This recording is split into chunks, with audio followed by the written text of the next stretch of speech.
Assalamualaikum warahmatullahi wabarakatuh. Kami mahasiswa dari Sekolah Tinggi Agama Islam Paciran, Prodi Pendidikan Agama Islam kelompok 9 semester 1A. Video ini dibuat untuk menyelesaikan salah satu tugas dalam mata kuliah studi hadis dengan dosen pengampu Ibu Zahirur Rahma Zaha, S.Hum MPDI. Kami dari kelompok 9 terdiri dari 2 anggota kelompok yang masing-masing bekerja sama dalam memenuhi tugas dengan judul Tahrij Hadis. Baiklah, kami dari kelompok 9 akan mempresentasikan materi dengan judul Tahrij Hadis.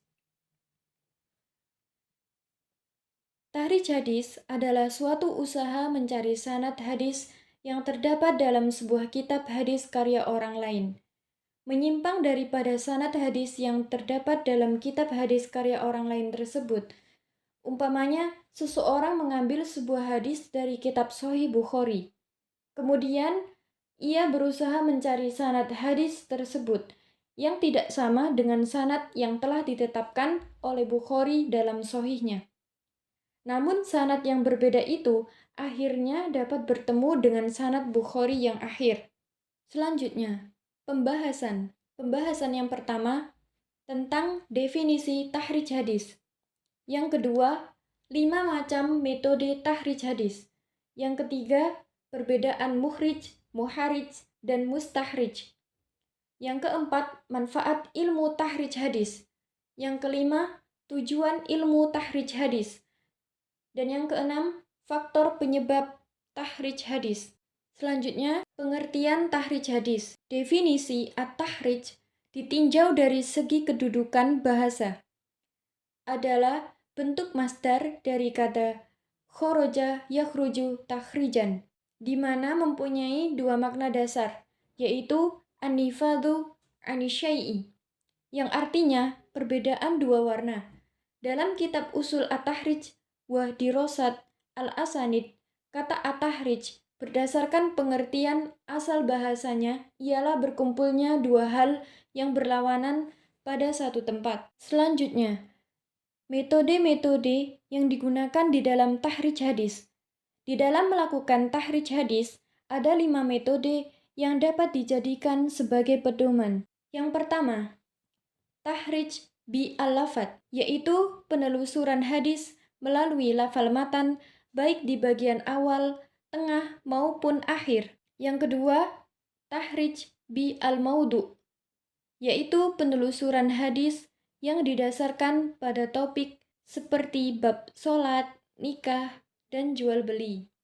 Yang ketiga, tahrij bi awal al-matan, yaitu penelusuran hadis dengan menggunakan permulaan matan. Misalnya, dengan menggunakan kitab Al-Jami' Al-Shaghir, karya Al-Suyuti, dan Mu'jam Jami' Al-Usul fi Al-Hadis Al-Rasul, karya Ibnu Al-Athir. Yang keempat, tahrij hadis bi al-rawi al-a'la, yaitu penelusuran hadis melalui perawi pertama dalam sanad, yaitu nama sahabat yang meriwayatkannya, dengan menggunakan kitab Musnad al-Imam Ahmad. Yang kelima, tahrij bi al-sifah, yaitu penelusuran hadis berdasarkan status hadis. Selanjutnya, perbedaan mukhrij, muharrij, dan mustahrij. Beberapa istilah penting yang perlu dikuasai oleh seorang pengkaji ilmu tahrij sebagai berikut. Mukhrij, zakir al-riwayah, yaitu yang menyampaikan riwayat atau periwayatan. Semua nama yang terdapat di dalam sanad disebut mukhrij. Muharrij,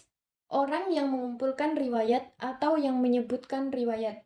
Mereka disebut juga mudawin dan musanif.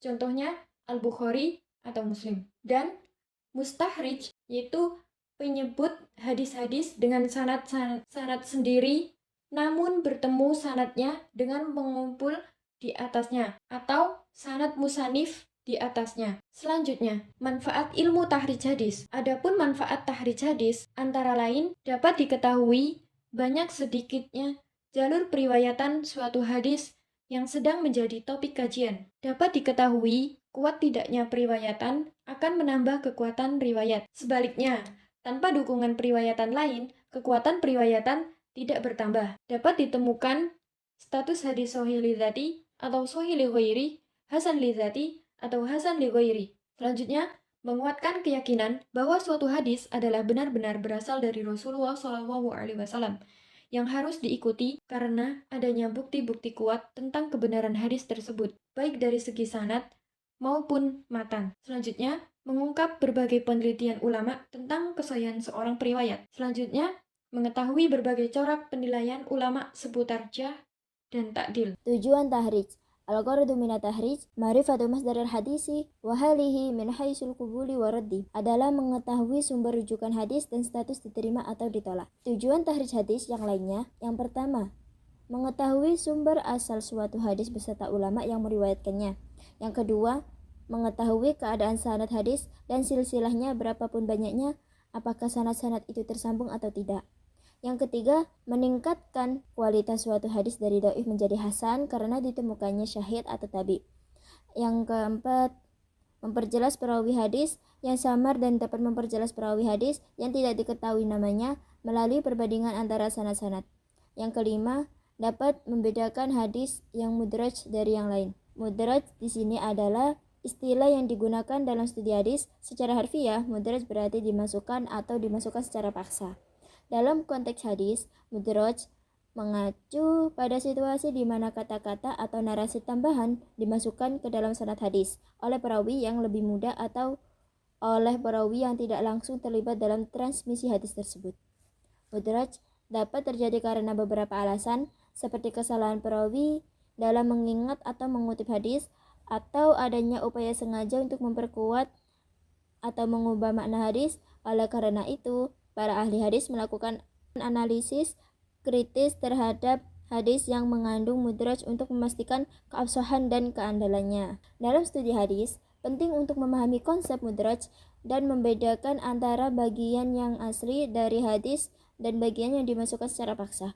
Hal ini membantu dalam menentukan keandalan dan keabsahan hadis serta memahami konteks dan makna yang sebenarnya. Saya akan menjelaskan beberapa kalimat yang mungkin tidak diketahui atau belum pernah didengar, yaitu kalimat dhaif. Kalimat dhaif adalah dalam kata bahasa Arab berarti lemah atau tidak kuat. Dalam konteks hadis, dhaif merujuk pada hadis yang memiliki kelemahan dalam sanad rantai perawi atau matan isi hadisnya. Adapun hasan adalah artinya baik atau bagus. Dalam konteks hadis, hasan merujuk pada hadis yang memiliki tingkat kekuatan yang lebih baik daripada dhaif, tetapi tidak mencapai tingkat kekuatan yang mutawatir atau diterima secara manual atau diterima secara massal. Adapun syahid adalah kata dalam bahasa Arab yang berarti martir, yang berarti dalam konteks Islam, syahid merujuk pada seseorang yang meninggal dalam keadaan membela agama atau dalam perjuangan yang dianggap suci. Sedangkan tabi tidak umum digunakan dalam konteks Islam. Jika Anda merujuk pada tabi'i atau tabi'in, itu merujuk pada generasi kedua dan ketiga umat Islam setelah masa Nabi Muhammad SAW. Faktor penyebab tahrij hadis. Adapun faktor utama yang menyebabkan kegiatan penelitian terhadap hadis tahrij al-hadis dilakukan oleh seorang peneliti hadis adalah sebagai berikut. Yang pertama, mengetahui asal-usul riwayat yang akan diteliti. Yang kedua, mengetahui dan mencatat seluruh periwayatan hadis bagi hadis yang akan diteliti. Dan yang ketiga, mengetahui ada tidaknya syahid dan muttabi pada matan rantai sanad. Dan yang terakhir ini adalah kesimpulan, bisa dibaca sendiri. Terima kasih atas perhatiannya. Jangan lupa untuk like video ini.